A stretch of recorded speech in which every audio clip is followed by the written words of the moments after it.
Over time, historians have formulated ideas about why even the most powerful empires fall. One of the most powerful empires in the history of the world was the Roman Empire, and historians have argued for decades over the cause of its fall. The most common ideas range from the poor economy to the invasion of Germanic tribesmen, but the more obscure ideas have been suggested, including public baths. The date of the Roman Empire's fall has also been controversial. Dates have been suggested ranging from 235 CE to as late as 1453 CE. The most widely accepted date is 476, when Rome was invaded and overthrown by Germanic tribesmen. As we will argue, the fall of Rome cannot be pinpointed to one date, rather a series of events led to the gradual decline and disappearance of the Roman Empire. One reason the Western Roman Empire fell was the instability of the economy. Silver became debased, which caused problems for many people. Bronze and silver-coated bronze was also in circulation. Due to the government only collecting taxes in gold and still minting bronze coins were worth less. People also hoarded their coins, and this led to more inflation. The government of the Western Empire needed money for the army, so it taxed the people. Everyone had to pay, but peasants and small landowners were hit the hardest. Taxing was disproportionate and taxed the peasants and farmers more than the wealthier senators. Many of the small farmers had to sell themselves into slavery or sell their land to another wealthier landowner. They got paid for working the land in debased silver, so they were always poor. Another issue in the Roman economy was trade slowing down. Guilds that had once influenced trade throughout the cities gradually declined and disappeared due to pressure from the government. Trading was difficult, so many people had to become peasants.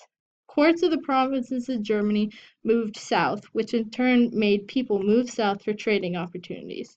This made the north more vulnerable to large attacks from Germanic tribes. This general poverty led to the rise of large country estates called manors. Feudal barons were in control of the many peasants and small farmers that were forced to sell their land because they were so poor. The feudal barons would still pay the tenant farmers, most likely in debased silver or bronze. This system worked because of the overall decline in slavery because the empire had stopped conquering new lands. This system made feudal barons very influential as they were in control of the main source of tax revenue for the government and the main food producers for the economy. In addition to this, the people working on the manor were more loyal to the feudal baron than the Roman government. This made it harder for the Roman government to raise an army, leaving the empire almost unprotected. It also gave the feudal barons a disproportionate amount of power.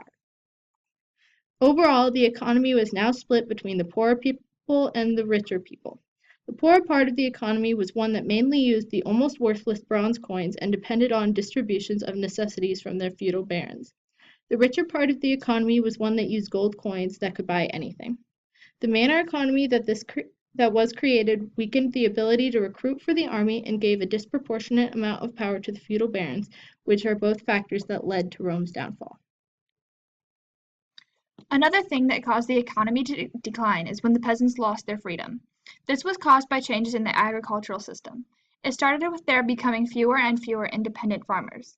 Instead, they became large landed estates with a lot of peasants working at each one. Then the government decided to make a law that binds the workers and their descendants to their jobs and their geographic locations. This lack of freedom of movement and expression caused a decline in personal motivation and agricultural productivity. This law indirectly damaged the cities whose economy depended on those local people. Because of the decline in agriculture, there was less food, not enough to support all of the local people and the rest of the population. Taxation also became an increasing burden that helped to cause the decline faster. This also caused the peasant numbers to decline, which caused the food to decline faster. Because of the law on peasants and large land plantations, Rome started to have lots of underproduction. Because of this, food and other products became more hard to find and expensive. This caused a big increase in poverty. Soon after, people stopped wanting to have as many children, which caused the population to shrink, along with the tax revenues. With the population shortages, there were way fewer farmers who were paying taxes, so the tax revenues dropped, forcing the government to raise tax rates, especially for farmers.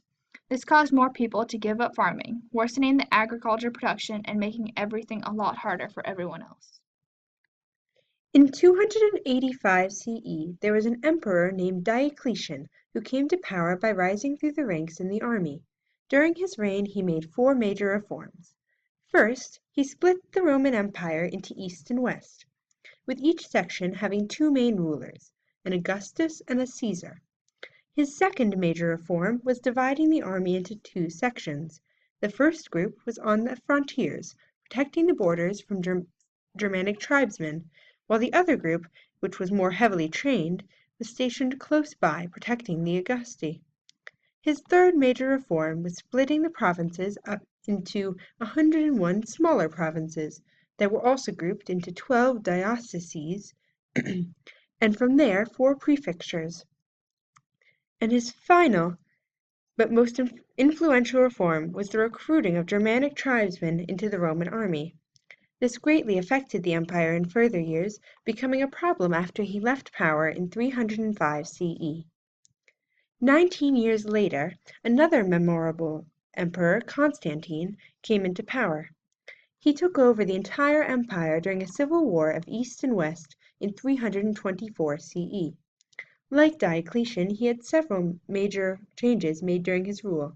His most emphasized change was the conversion of Christianity to a legal Roman religion. He also created a hereditary caste system for the Roman society, which bound people to the job they were born to, preventing a lack of workers for different jobs. In addition, Constantine continued the recruitment of Germanic tribesmen into the Roman army. Unfortunately, during his reign, Constantine's governmental control system was a mess. His central government was unable to control the local officials, paying them with land, which increased their personal power. Higher officials gained benefits, such as immunity from taxes, which destroyed the tax income and eventually the power of the military. However, somehow Constantine kept the entire empire together, creating the eastern capital, Constantinople, and ruled until his death in 337 CE. Starting in the late 3rd century and early 4th century with Diocletian and Constantine, Roman emperors began to employ Germanic tribesmen as soldiers in their armies because of a lack of native recruits. The lack of natives was due in part to depopulation and centuries of peace, and also the fact that Romans did not want to be in the army. Some Romans even went as far as cutting their own thumbs off to not be drafted. Not only were the tribesmen hard to control, but they did not know Roman war tactics and did not work well with the native recruits. In 376 CE, a tribe called the Visigoths were allowed entry into the empire to escape another, more dangerous tribe, the Huns. After living in the empire for some time, they decided that the treatment they were receiving from the government was inadequate and rebelled. During the Battle of Adrianople, they fought against and destroyed the Roman Empire Valens and his army. After attacking different parts of the empire, the Visigoths conquered Spain and became a subunit of the Roman Empire, ruling it as part of Rome. Other tribes followed suit, such as the Vandals, who became a subunit in North Africa. The tribes had an unstated agreement with the East and West empires until 476 CE, when a German mercenary named Odoacer defeated the last Western Roman emperor, Romulus Augustulus, and became the first Germanic king of Italy. Odoacer became the Germanic king of the western half, not the eastern, and it's easy to wonder, why did the west fall and not the east? There are many small reasons why, but there are 2 main categories they can be placed into: economy and army. To start off, the east had better resources, such as more established trade routes and more money. This helped them during attacks by Germanic tribesmen, as they were able to buy them off. On the other hand, the West was poorer, had a smaller population that was constantly shrinking, and bigger economic problems that prevented them from properly providing for their army. In the armies of both East and West, they reached a point where it was necessary to recruit tribesmen into their army. This had more of an effect in the West, which relied heavily on the recruited tribesmen. The East had more native recruits, which balanced out the tribesmen. After Adrianople, The East also removed some of their barbarian army, which helped them out when it came to rebellions. In the West, the tribesmen took up at least half of the army, and they were very difficult to control, which ruined the effectiveness of the West. The fall of Rome has also been compared to the fall of Han China. Both of the empires expanded to the point that they were unsustainable with the resources they had.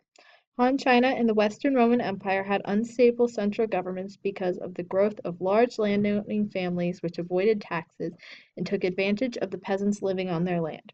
Because of the large populations within the empires, both had issues with diseases that spread rapidly and caused less production in the state, which meant less money for the government. This also caused their armies to be smaller, which was a problem because both empires were facing threats from nomadic tribes on their borders. Both empires eventually fell due to a combination of these issues, but unlike the Western Roman Empire, Han China was able to rebuild into another dynasty. This happened because as the tribes came into China, they adopted Chinese traditions, whereas the Germanic tribesmen that were in the Roman Empire were never fully integrated. In addition to this, Europe was more diverse, especially with the Germanic tribes, which made it harder to centralize. Han China also had the bureaucracy system, which provided more stability than the Roman government had. The Roman Empire did not fall just to one cause, it was a series of things, including the economy, manpower shortages, Germanic tribesmen, and the military, leading to the gradual decline and disappearance of the Roman Empire, which lasted for over 1,000 years, making it one of the most powerful and long-lasting empires in the ancient world.